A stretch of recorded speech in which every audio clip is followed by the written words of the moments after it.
Então, pessoal, comprometido, a gente vai falar sobre os tempos verbais e como que a gente monta as frases em cada um deles. Vamos começar com o presente simple, só relembrando, é aquele onde onde a ação do verbo simplesmente acontece, é o verbo bruto, né?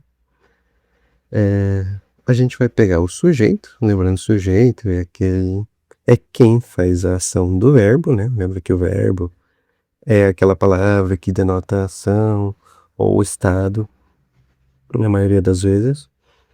E a gente vai pegar então o sujeito e vai juntar diretamente com o verbo na sua forma mais básica, na forma base. Por exemplo, I run every day. O run é o verbo na sua forma mais básica. E I sou eu, o sujeito que estou realizando a ação de correr. Beleza? No exemplo abaixo, he runs every day. É a mesma coisa, só que no he, she e it, a gente bota o S no final do verbo, ou ES, a depender do verbo. No caso, verbos que terminem com Y, a gente coloca o ES ou IES. Cabe você dar uma olhadinha em uma lista de verbos e ver quais que você vai ter que modificar a depender da pessoa que está realizando a ação do verbo, certo? Mas aí pro he, she e it que a gente bota essas letrinhas no final, beleza? Present continuous, lembra? É aquelas coisas que estão acontecendo no momento. E aqui a gente vai pegar o sujeito. E a gente vai ter que pôr mais uma palavrinha antes do verbo, que é o am, is e are. E aí no final, como é um continuous, é o nosso gerúndio acontecendo, vamos colocar o verbo com ing no final. Por que eu tenho que colocar essa palavrinha I am, is, are? Isso aqui não é nada mais do que o verbo to be aplicado para a gente montar frases no tempos verbais. O que eu estou dizendo? Qual que é a ideia de usar essa palavrinha adicional aqui? Significa que esse sujeito está fazendo. O verbo to be não era exatamente isso? Seria estar. Então, é o sujeito que está fazendo. Essa é a ideia do present continuous. Certo? Por exemplo, ali. You are fishing right now. Certo? Ou, por exemplo, I am fishing. Então, o I usa am, o you usa are, o they usa are, e cada um dos sujeitos vai usar uma dessas palavrinhas diferentes. Também aconselho dar uma procuradinha, isso é bem rapidinho, só decorar. Beleza? Vamos pro present perfect. Lembra que é aquele que a ação já está completada. Beleza? No presente, quando eu estou analisando. Certo? Então a gente vai pegar o sujeito e agora vão ter mais outras palavrinhas novas, que é o have e o has. E mais o verbo no particípio.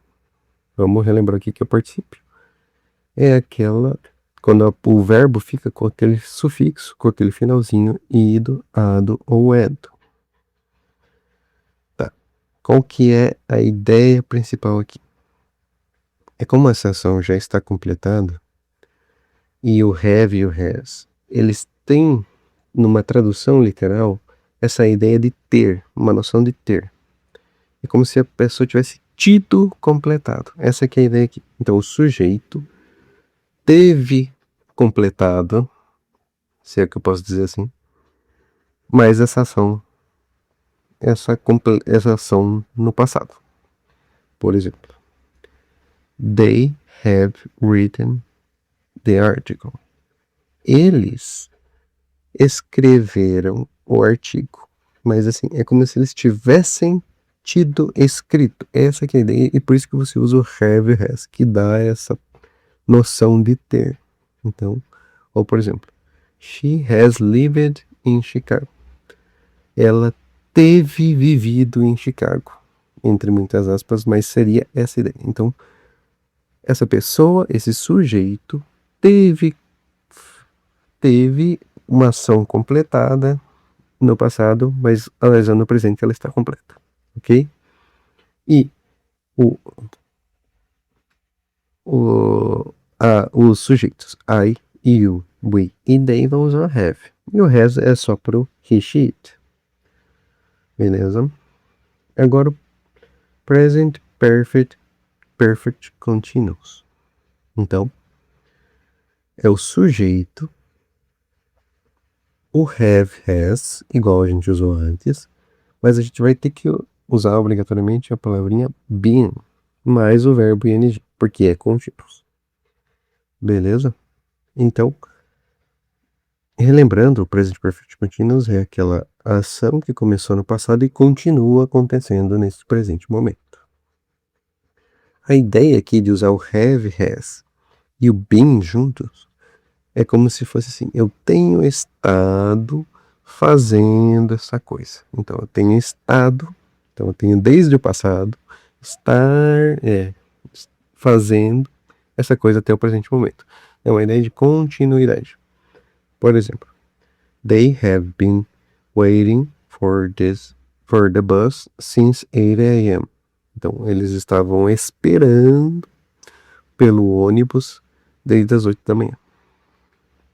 Mas é como se eles estivessem tendo esse tempo de esperar até as 8 da manhã. Outro exemplo. She has been working all day. Ela está tendo esse processo de continuidade de estar trabalhando desde o começo até o presente momento, está trabalhando o dia todo. Essa que é a ideia. Então, eu tenho estado continuando. Esse é o present perfect continuous. Por isso eu uso o have, has, para dar essa noção de tendo, e o been de continuidade. Beleza? Vamos lá. Past simple. Então, o passado mais o verbo. Então, são as coisas que eu já fiz num tempo específico no passado. Lembrando. Então, vou pegar o sujeito, quem que fez essa ação, o verbo, e o finalzinho do verbo a gente usa o ed para dar a noção de passado. Beleza? Por exemplo, eu estudei inglês ontem. E ficou I studied English yesterday.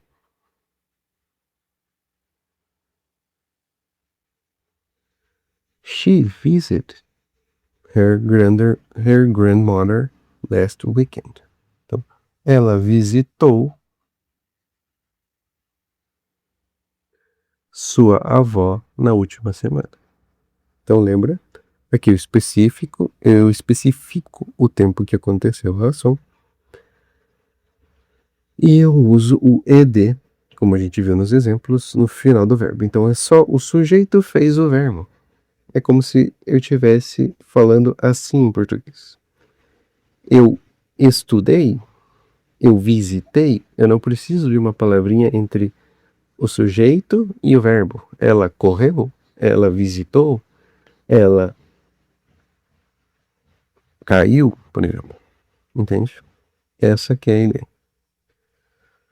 Agora o past continuous, então são coisas, só pra gente lembrar, são coisas que estavam acontecendo em determinado tempo no passado. Estavam acontecendo, lembra? Continuous e ing no final do verbo. E o resto fica do começo. Sujeito. Agora tem outras palavrinhas. Was e were. Mas o verbo com ing no passado. Pra dizer que é o continuous, nós sugerando. Beleza? O que significa essa palavrinha was ou were? Were dá a ideia de estava, certo? E was a gente vai usar para o I, he, she, it, e were para as outras pessoas, certo? Por exemplo, I was reading when you called. Eu estava lendo quando você ligou, certo? Ou quando você chamou. Então a gente tem que usar para dizer que eu estava fazendo alguma coisa em um determinado tempo. Porque estava acontecendo. Essa ideia era past continuous. Então, They were sleeping at midnight. Eles estavam dormindo meia-noite, certo? Então, past continuous estava acontecendo. Usa o was, were, ou acontecendo, verbo ing. Perfeito? Vamos para o próximo. Past perfect. Então, aqui dá aquela ideia de ação completada antes de outra ação que também começou pelo menos no passado, beleza? Então vamos lá. Então eu vou usar o had mais o verbo no particípio. Lembrando? Aquele que termina com a, do i, do é.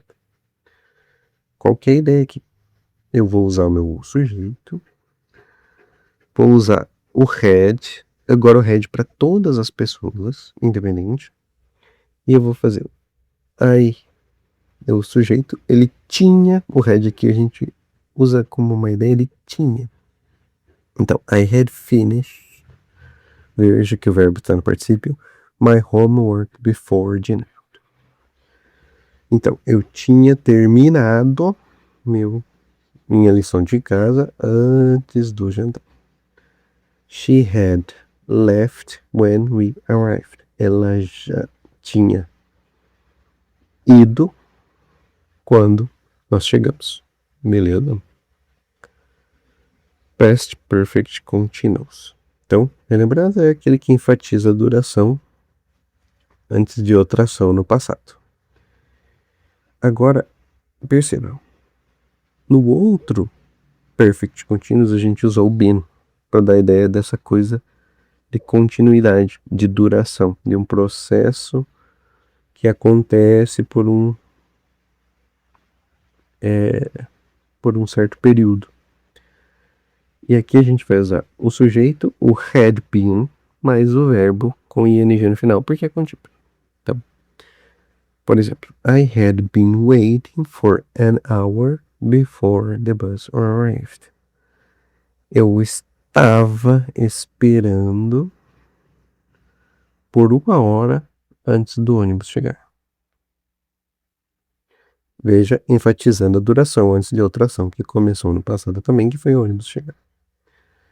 They had been living there for 10 years before they moved. Eles estavam morando lá por 10 anos antes de se mudar.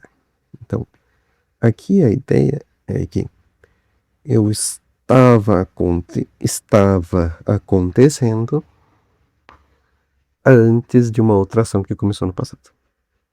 Certo? Mas aqui o foco, lembrando que o foco enfatiza a duração. Certo? O future simple é aquele que diz o que vai acontecer. Lembra? Aqui são aqueles da promessa, de vontades espontâneas. Essa aqui é a ideia. Então, o sujeito, aqui a gente vai usar para montar a frase, o sujeito, mais a palavrinha will, mais o verbo. Esse will dá a ideia de uma coisa que vai acontecer, mas no sentido de desejo, certo?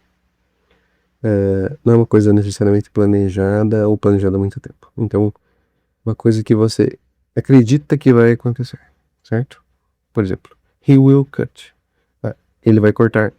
I will call you. Eu vou te ligar. Então, essa é a forma mais básica de futuro. Então, vou pegar o meu sujeito e eu não preciso de outra palavrinha no meio, porque esse will nos dá a ideia de como assim vai, entende? E verbo direto, tipo, ele vai cortar, ele vai correr, vai chover, entende? Então, a gente usa só o sujeito, o will e o verbo da sua forma mais básica, por isso é o simple. Agora o future going to tinha esse outro tempo verbal a mais no futuro, como a gente tinha falado na aula anterior, que aqui é a ideia do que o que está planejado. Agora sim, eu vou precisar de uma palavrinha a mais. Então vai ter o meu sujeito. E aí vai ter o am, o is e o are. E sim como lá no present, só pra gente relembrar aqui, no present continuous. E deixa eu só voltar aqui. Aí, o going to mais o verbo. Por que que eu preciso dessa palavrinha? Porque esse meu sujeito está ou irá fazer uma ação. Peraí, eu vou dar um exemplo para ficar mais claro. Exemplo. I am going to fight tonight. Eu vou lutar esta noite. She is going to buy a new car. Ela está indo comprar um novo carro. They are going to travel next month. Eles irão viajar no próximo mês. É como se fosse um estado que eu estou indo, por isso o estou do verbo to be, estou indo me encaminhando para uma ação que vai acontecer no futuro. Essa aqui é a ideia. Por isso que eu preciso do I, o am, o is e o are. Antes do going to, significa que esse going, estou indo para essa ação que eu vou fazer no futuro. Por isso going de go, de ir, né? Agora vamos para o future perfect. O que é a ideia principal desse tempo verbal é o que já estará pronto no futuro. Aqui eu vou pegar um sujeito. Aqui muda um pouco de novo. Will have mais o verbo no particípio. Lembra o particípio? E do A, do E, do, e assim por diante. Aqui o will have, daí ele vou ter, ou vai ter. O que vai estar pronto no futuro? Por exemplo, I will have finished my homework by 8 p.m. Eu vou ter terminado meu dever de casa às 8 da noite. Veja como a ideia do will have, do ter, vai ter terminado, entende? They will have completed the project by Friday. Eles vão ter completado o projeto na sexta-feira. Entende isso? Que eles vão ter completado. Vão ter. Essa aqui é a ideia. Tô me repetindo, mas é só para gravar bem. Vamos lá pro Future Perfect Continuous. Então, Perfect Continuous a gente vai sempre tem que ter o been. Já dando spoiler, mas a gente já pegou a lógica, né? E a ideia do Future Perfect Continuous é há quanto tempo essa ação estará acontecendo em determinado ponto futuro. Olha. Aqui a gente vai pegar o sujeito. Agora a gente vai ter will have been mais o verbo ing porque é contínuo. Ok. A ideia aqui, de maneira grosseira, é o vai estar tendo, vai estar acontecendo isso no futuro por uma duração. Por exemplo, they will have been living in Canada for 5 years by 2030, meu 2030 no caso, né? Então, eles vão estar morando ou vão estar vivendo. Will nessa ideia de vai, o have nessa ideia de tendo, né? De esse tempo vai estar existindo e vai estar tendo na história dessas pessoas. E o been, que se dá essa ideia de continuidade. Mais o verbo ing para concordar com tudo. Né? Essa que é a ideia principal. Então, beleza. Eu vou deixar os exercícios em PDF para que a gente possa treinar. A ideia do vídeo passado era identificar os tempos verbais, entender a ideia principal por trás deles. Esse aqui é a ideia de relembrar um pouquinho cada um deles e ver como que a gente monta a frase e qual que é a lógica por trás da montagem de frase em cada um deles. Nos próximos vídeos, a ideia é abordar sobre como fazer perguntas e como fazer negações, ou isso em um vídeo só, ou em vídeos separados. Mas a ideia é essa. Se puder, compartilhe, dê um like, faça o que você achar melhor nesse sentido.